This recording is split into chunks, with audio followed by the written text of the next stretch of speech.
turn this off. Okay. This is something that you don't see every single day, Jeff and Katie. These are all Tesla workers. These are all employees at Tesla in South Buffalo. And I want to introduce you to a couple of people. Tell us your name and tell us what you do at Tesla and tell us why you're here. My name is Dean Lewis, and I'm an associate there. I work. Go ahead. My name is Jamarius Cooper. I'm a lead production associate at Tesla. You guys came out here, obviously, to see what's going on, to pay your respects. But there's a bigger purpose for your being here today. There's a bigger reason and a bigger message to send. Tell me about that. The bigger message is that we're tired. That, you know what? Stop vilifying us. Stop making us the monsters. We're not super predators. We're men and women. Hard workers and dedicated. We work hard. We take care of our community the best we can. We support this store. All of us may not live in a neighborhood anymore, but this is where we grew up. Okay? We're tired. This hurts. You were telling me that this is your store. Anyone comes here. You all come here to shop in this store. It could have been anyone. It could have been any one of us. It could have been my mother. My mother lives up the street. My brother lives down the street. My daughter lives up the street. This is my primary store that I come to shop. And, it's heartbreaking. I know I could have gotten caught up in the whole situation that went down on Saturday. So, I carry this heavy on my chest. I really do. But let's speak to the bigger issue here, too. We're all grieving. We're all together grieving. I was out here on Saturday with so many of you, and it hurts. It's terrible. But the idea that a man, according to police again, came here with a mission. Exactly. Not targeting me, targeting you. Yeah. It was planned. To answer your question, the top layer of what brung us all out here is family. This is our neighborhood store. I'm here weekly. My in-laws live at the new housing that's right down the street. Everybody here is because of family and because of pain. Nobody deserves this. They will give you the shirts off of their back. They will help you pay for your food if you were short in line. Everything that's part of our culture and our family, helping one another hand in hand, that's all what this neighborhood is. And for somebody to come and take the heart out of this city, you're literally taking the heart. That's why the city is in an uproar. This wasn't a situation that was gang related. This wasn't a situation that was politics. This was literally family. That's all it was, is just straight family, and somebody came here and destroyed that. So we're here for ourselves, for the family and the support of this system. We're here for ourselves as black people, fighting for what we need to fight for, because we also had to fight to leave Tesla to come out here without worrying about reparations of leaving a job to support something like this that should have had no back talking on in the first place. So we're out here for family, we're out here for love, and we're out here to fight for our natural injustices, which is why what happened in the first place. Buffalo is called the city of good neighbors. Okay? In our community, it is. That's the slogan. That's the slogan, but it's not true, because if you live here, but if you live here, it's only within your community. What do you mean by that? Because, like he said, if I came to this store and I didn't have enough money, if I was short a couple of dollars, somebody in the back of the line would say, "Oh, don't worry about it, get it." But if I was out in Williamsville, South Buffalo, I'm being watched. I'm being followed through the store as if I'm going to take something. I'm not putting you on the spot, but I'm going to ask you a question. When's the last time you ever got on an elevator and a woman clutched her purse because you stepped on the elevator? When's the last? Okay. This is DeRoy Cruz. You can't talk that way in front of me. You know that. Look here. First of all, any black person that has been around for quite some time, okay, you know how to separate fear and stereotypes from racism. Number one. Number two, this guy ain't no high schooler or no preschool or no middle schooler, okay? He's been around enough racism to know by now to just let some things go. Life is too short and too valuable to let a few dumbballs mess it up for you, okay? When you're free. You're free. So why let these people ruin it for you? You're free. You're a free man. You got a job. There's white people standing behind you that work for Tesla, along with you do. And all these people working for Tesla, hey, that ain't one black person out of 50 or out of 100. That's a whole handful of black folks there. Okay? So, you know, times have changed. If you can't see that, you just a dummy. And a black one at that. Stop being dumb. Okay? First of all, I like, you'll hear what the guy says next to him. Well, actually, not this guy, but the guy next to him. He says it perfectly. This was a terrorist attack. He was coming after everybody. He wasn't just coming after black folks. But because this man is white, and there's enough black folks working for Tesla to make an issue, they had to make an issue. You know what I mean? But look, I don't get mad anymore when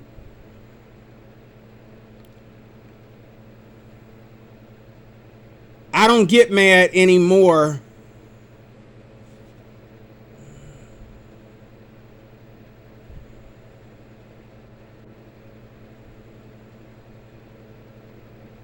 I don't get mad anymore. Let me pause this.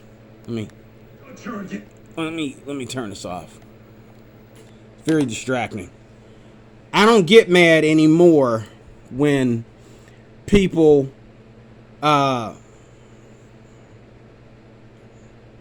do stuff like clench their purse. I work in a place where, like this, we have a certain number of black people working there. They make sure that the numbers are even. Okay, which I don't feel they have to do. You hire people based on their skills. I don't care if you know, and who do the black people complain about at my job? They complain about other black people. They ain't complaining about no white people. They complain about the black people. Okay? Some white people, but most of the people they're going to complain about other black people like themselves. And they're not taking notes. This is the problem. You need to take notes. When somebody squinches, however he put it, grab their purse on an elevator. Okay? She's not grabbing her purse because of me. She don't know nothing about me. She's grabbing her purse based on what the color of my skin represents. Because it is black folks.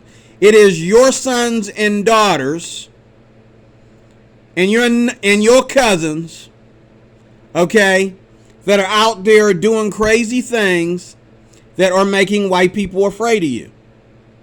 Okay? When you get mad at some women grabbing her purse because you're on the elevator alone with her, you need to call your cousin and say, hey, man, stop doing crime. You need to call your big brother and say, hey, man, or your little brother and say, hey, man, stop it. I'm tired of taking a rap for your butt. You ain't out here working. You ain't out here dealing with all these white people every day.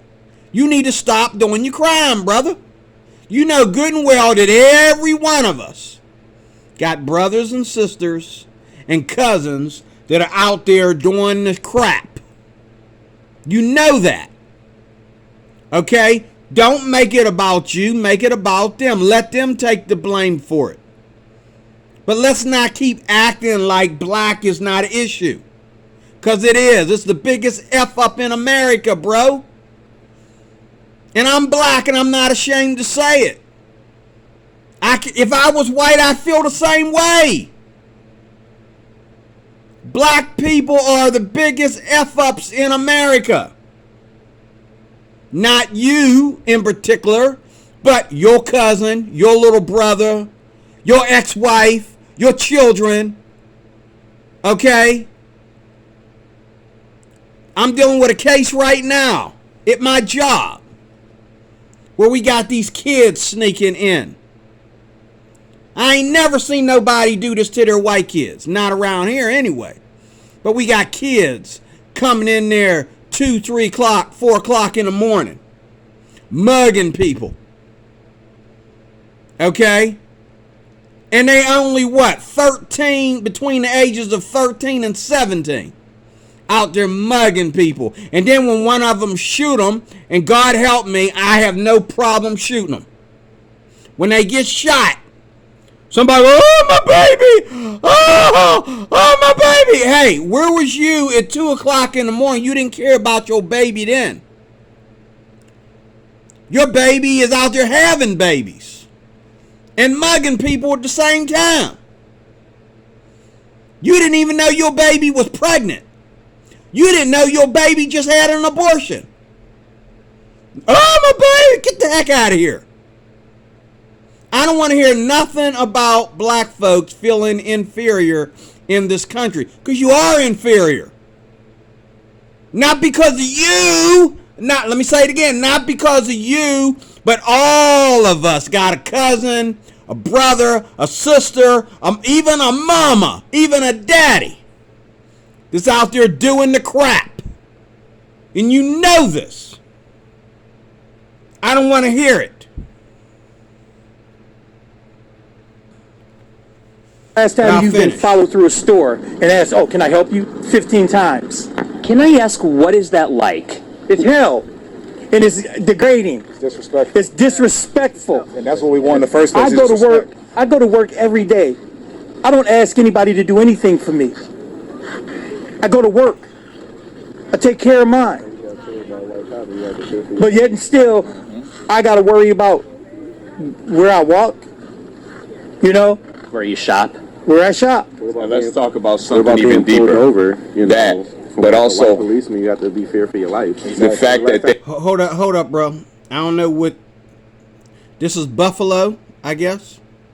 Buffalo, New York, I'm assuming, unless there's another big Buffalo. Look here. You ain't got to worry about where you shop at and where you walking at, brother, as much as white people and Asian people got to worry about it. Let me say that again. Let me tell you, brother, something. You ain't got to worry about where you shop at and where you work at and where you walking to as much as these white folks and Asian people got to worry about it. I'm from Pittsburgh, okay? And I see you on the news more often than I see Pittsburgh in the news right here in Pittsburgh. So y'all need to chill with that. Y'all always exaggerating, okay, the issue. What happened to you was a tragedy, whether he was after black folks or whether he was after everybody. But don't sit there and use this as an excuse to go race baiting when you've been on this earth for 40 years.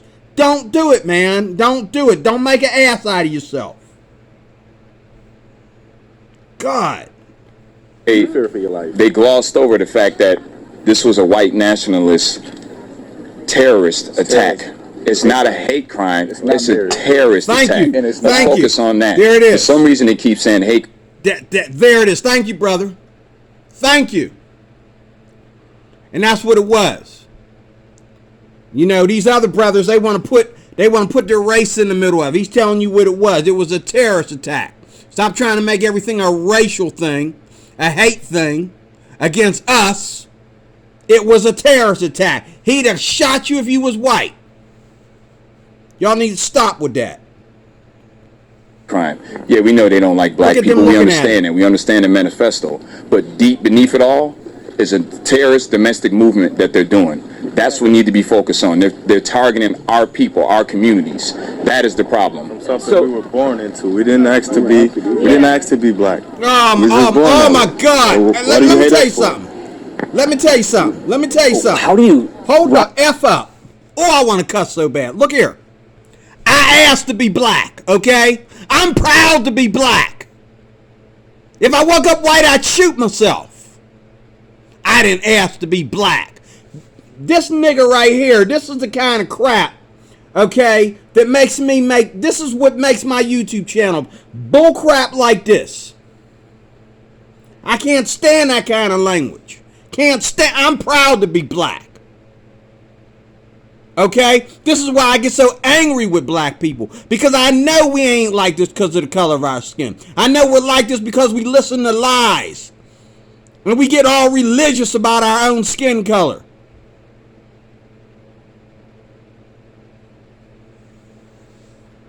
Oh, I didn't ask to be black. Didn't nobody ask to be white either, fool.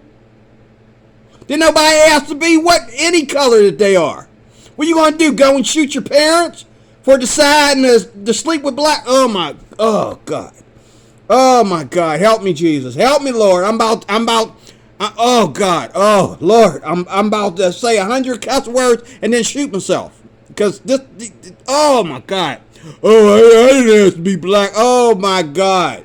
You thought they were a crew say some stupid stuff. Hang out with this cat. Oh my God. Up from here, what do you tell the community? What do you want to come out of this? Because we're gonna see something come out of this. Because looking at this white guy is gonna go home to his wife tonight and make fun of all these fools, especially that one light-skinned dude on the far left. Oh, I didn't ask to be black. Let me tell you something. I asked to be black, okay? I'm proud to be black. Ain't nothing wrong with being black. You just need to stop the bull crap. That's all. Oh, my God. you guys, and I'm listening to you guys, and I understand your anger. I understand your pain, and I feel your passion here. Here's the reality then. You know, what has to come out of this is that we have to stop being turned into the monsters. We have got to stop being vilified. We are people. You know what? I'm one of the nerdiest guys you're ever going to meet. I like science fiction. I like Marvel comics. I collect You should have said that in the beginning instead of all that. Oh, got on it. What's it like to get on the elevator and a woman grab her purse? If you got on the elevator looking like Eminem, she'd grab her purse too. God almighty, help me. Books. I'm a big freaking nerd. Love you, Dean. That's right. And I love all y'all. I wear my badge proudly. But the reality of it is, you let anybody else tell it, I'm dangerous. I'm scary. Why? Because I am not afraid to raise my voice and speak. Donald Trump doesn't think you're dangerous. Donald Trump doesn't think you're scary. Joe Biden might think you're dangerous and scary. He might want you to look in the mirror and look at yourself and tell yourself you dangerous and scary, so you don't have to use a driver's license to get a voter's ID. Welcome to America, my brother. The bad side of it anyway. Something will come out of this in the next 30 years. I don't want it in 30 years. Anytime soon, I doubt it. Who was telling me that they were in the store minutes before this just happened? 2 minutes. So walk me through. He was what? He was leaving the parking lot. So 10 minutes before this all happened, you were inside that store. I was dropping somebody off. I do Uber and Lyft part-time, so I'm literally just dropping somebody off at the store. And 10 minutes later, my phone is being blown up asking me okay, because my family know what I do. Right. And I'm just like, I'm in fear because I'm like, I was just here 10 minutes ago. That could have been me, or that could have been his brher. Like, so what do you think? I mean, what do you make of all of that? The fact that somebody came here and it could have been you. I mean, the fact that he came here beforehand, you scoped the whole place out. Like, that's scary. Like, So now, I just don't know. Honestly, it's a family store, because if he came here to scope it out, nobody was giving him dirty looks for being in here.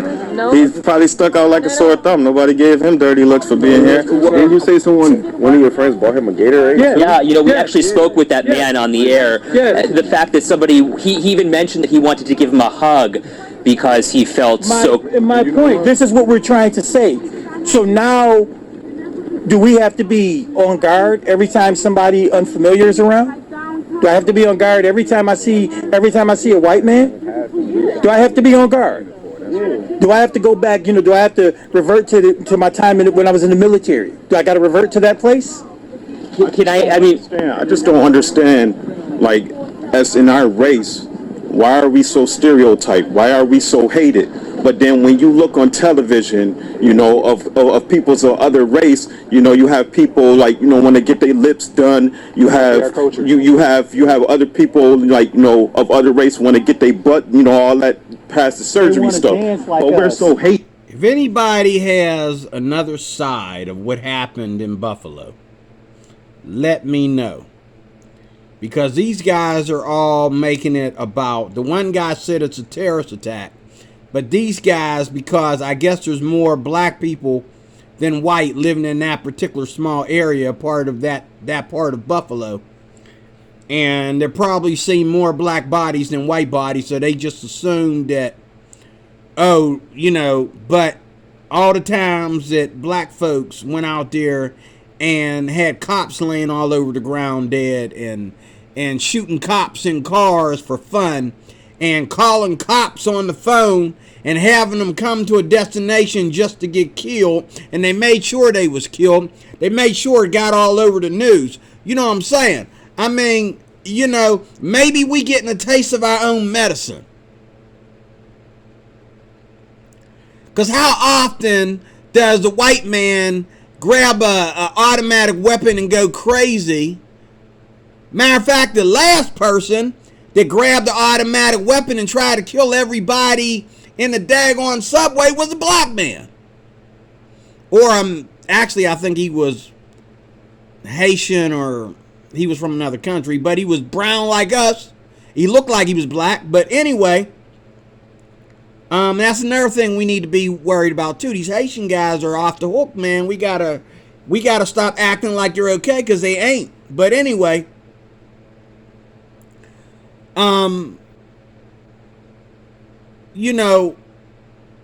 these guys, I don't know, maybe it has something to do with Buffalo. I'm not going to go crazy about this because I don't know nothing about Buffalo, New York. I have a good reason to not leave Pennsylvania very often, because I know in these other lovely little towns, everywhere there's lovely, there's also crazy. You know what I'm saying? That's why I don't get out much, because just a few years ago, I wanted to get out so bad. I just wanted to go move to New York. I wanted to go visit Los Angeles. I even wanted to visit Mexico at one time and spend a week in Mexico. You know what I'm saying? I wanted to travel the world. I don't feel that way anymore, because I know the world is crazy. It's not white people going crazy. It's the world in general with the violence. Anyone who's been doing violence is definitely doing violence now. Even more so. Okay? That's just the way it is. But I just don't understand that. To answer your question earlier about what do we think is going to happen, what needs to happen is they also need to take away the scapegoats and the keywords of the people that do this. So what's going to happen is they're going to start pulling up things, mental illness, he was trouble. And then once that happens, everything that happened here over the weekend is going to get swept under the rug as a mental abuse. Because also what's wrong with that is the people that they say have mental abuse, all of the multiple Caucasians that do this, they live in the communities and they have all of the assistance. They have all of the resources to get that help. So if the situation was reversed and we was the ones going out doing these terrorist acts and we said we had mental abuse and everything, where would the support come from? Because then we would hear the other side of the story. Well, they don't have the resources to get the help from mental abuse. But you don't. Hold up. There are plenty, if not, again, just as many, just like they got a lot of black guys in jail, there's a lot of black guys that are in mental institutions. Okay? Obviously, you haven't been to the jails, you haven't been to the mental institutions. Okay? So, ain't nobody, there's a lot of people, matter of fact, there's people I had to deal with between myself and them and the police. I had wished they got penitentiary, but no, they keep letting them out of jail for them to attack again. Okay? Me and my family got to go through bullcrap like this where they keep letting somebody that they should have put away a long time ago, they keep letting him out so he can go do more crime.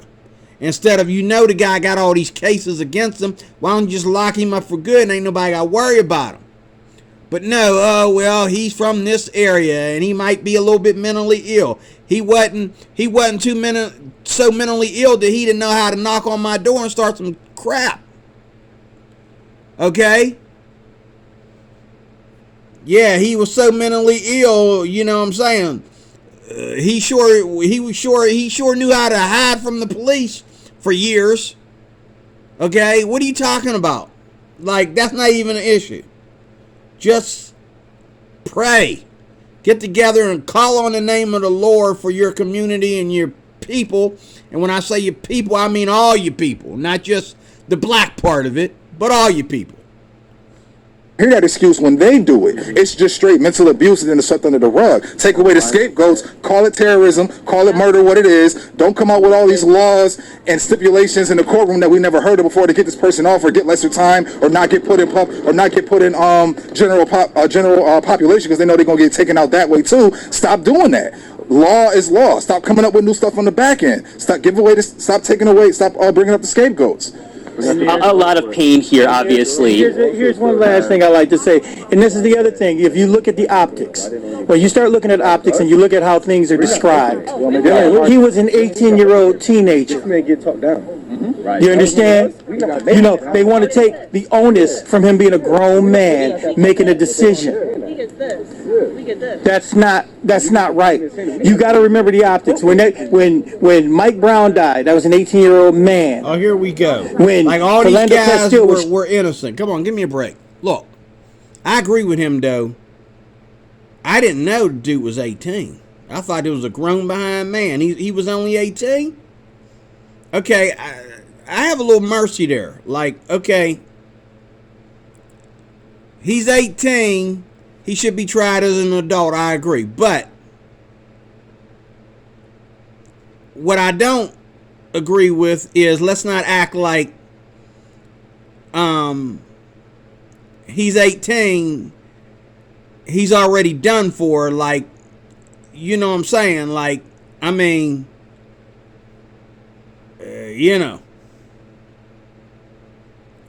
he's 18. And that does it. Yeah, he should be tried as an adult. But yeah, you got to be careful. You don't want to take the guy's life because they grow out of that. You know what I'm saying? And eventually, you know what I mean? If he does get tried as an adult, and they do, he does get sentenced properly. I don't think you should have him in there for life in prison. That's just me, because of his age. I mean, this is the first time he picked up a gun and he lost it. I mean, help me, Lord. I mean, if this is the first time he shot anybody, I mean, I think at 18, I think he was mentally ill. I mean, I don't know. I don't know. All I know is that they do have to take it into consideration. These guys are angry because they lost co-workers and loved ones. But this kid, if this is his first time ever shooting anybody, this is where you got to let the devil be the devil and the kid be the kid. You got to separate the devil from the kid. You know what I'm saying? The devil just got him. That's all. I shot in a car with his kids, with his daughter and his girlfriend. That was a man. But anytime, Dylan Roof was a troubled youth. Kyle Rittenhouse. Kyle Rittenhauser. He's a teenager. You're not holding accountability. But yet and still, a man with his hands up, backing away from the police, took 3 rounds in his chest. Oh, God. Always got to go down memory lane. Oh, my God. You got a billy club. You got mace. You have 6 things on your police belt. That's not a firearm. You have professional training that you have to do weekly, and yet you aim for the head. You have professional training, which means, we was just talking about this, shoot from the elbow down, no arteries. Shoot from the knee down, no arteries. Shoot your taser, use your billy club. You have all of these resources, but yet you go straight for the same things that you do when you hunt with your friends, because we know we're hunted as well. What's right is right, and what's wrong is wrong. We're going to leave that, put the period at the period at the end of the sentence there, and I think that a cop cannot shoot. Why are they talking about cops? It wasn't a cop that went there and terrorized their neighborhood. God, they just had to bring that up. This is why I can't dance with black folks. But anyway, I'm about to close this nonsense. Cops cannot shoot people in the leg unless they are outgunned and on the ground, unless it's actually self-defense. Unless you are struggling with a cop over his gun, or a cop gets shot at and he has to run for cover or something like that. Okay, a cop cannot shoot you. If a cop pulls a gun on you and he has the right of way, he has the power of impact, okay, first. He cannot just shoot you anywhere. He has to shoot you in the chest, whether you're man, woman, or child. That's the law. These guys don't know nothing about police officers. They need to find some black former police officers and ask them, okay, so they know what they're talking about. Okay? I know this, and I never even been a police officer. I almost became a police officer. But even as a security officer, the same rules apply. They have laws about how you shoot somebody. Okay? Get it in your thick skull. You pull a gun on a cop, or a cop think that you got a weapon on you or whatever. If that cop has to use his gun, the only thing that's going to save you from death is Jesus. If Jesus says it's your time to go, bye-bye. Okay? Because the cop is always going to shoot you right in the chest or right in the head. Chest first, head second. Can't get you in the chest, get you in the head. Yeah, then you can shoot people in the arm and the stomach and the leg and take his knees out and all that kind of crap. Okay? Even if I'm not a cop, even if I shot somebody. If I shot somebody in the leg, okay, and they're laying down there with a bullet in their leg till the cops get there, they're going to ask me about that in the courtroom. Like, why'd you shoot him in the leg? Oh, I didn't want to kill him. Oh, so you're just going to make him suffer? You know, that's what they're going to ask me. You know what I mean? Like, people don't know nothing about gun laws and cops, and give me a break, man. Like, oh my God. the community now understands your pain. The community understands your grief. And the community needed to hear that. And I certainly appreciate each one of you, and I value each one of you. Thank you very much for sharing that with me. You know what? We thank you for coming over. It's absolutely. It just kills me that every story has to be a race story. Every story has to be a victimization story. Like, we can't just be like, oh, separate what this kid did from what Dylan Roof did. Separate what this kid did from Kyle Rittenhouse. Kyle Rittenhouse, okay, I agree he shouldn't have been there, but because he was there, okay, you know what I'm saying? See, to me, that's some thuggery right there when you care about a white man having a gun. Like, the guys that attacked Dylan Roof and got shot were white. Why are black people even talking about this? Oh, because he was at a Black Lives Matter event or something like that, along with a bunch of other white people. He just happened to be the one that was going to be a hero and protect the community if y'all started getting violent, which you always get violent. So he should have been expecting that. I'd agree. He shouldn't have been there. But, you know, black folks have to evolve. Black folks need black reform. It's not the cops that need to be reformed. It's black folks. Because the Asians got guns and they don't need to be reformed. Okay? You know what I mean? The Indians are allowed to own weapons and they don't need to be reformed. It's only us that always gotta play the race card about everything. It's only us, like that dumb fool talking about, well, I didn't ask to be black. Okay, now I gotta ask you like a white person would ask you, what's wrong with being black? Okay? A KKK member would ask you, what's wrong with being black, bro? Didn't nobody say nothing's wrong with being black. Like, where are you going with this? You hate your race? So you gonna blame? You know, he said it right there. There you go. Oh, I didn't ask to be black. There you go. There you go. That's all I need to hear. Okay? There's the stupidity. There's the dookie. Right there. Right there. I'm out of here. God bless you, D. Roy Cruz, your life applications officer. I had to do this video. As soon as I saw this, I was like, let me watch this. Hold up. Let me put this on blast, because this is the bull crap.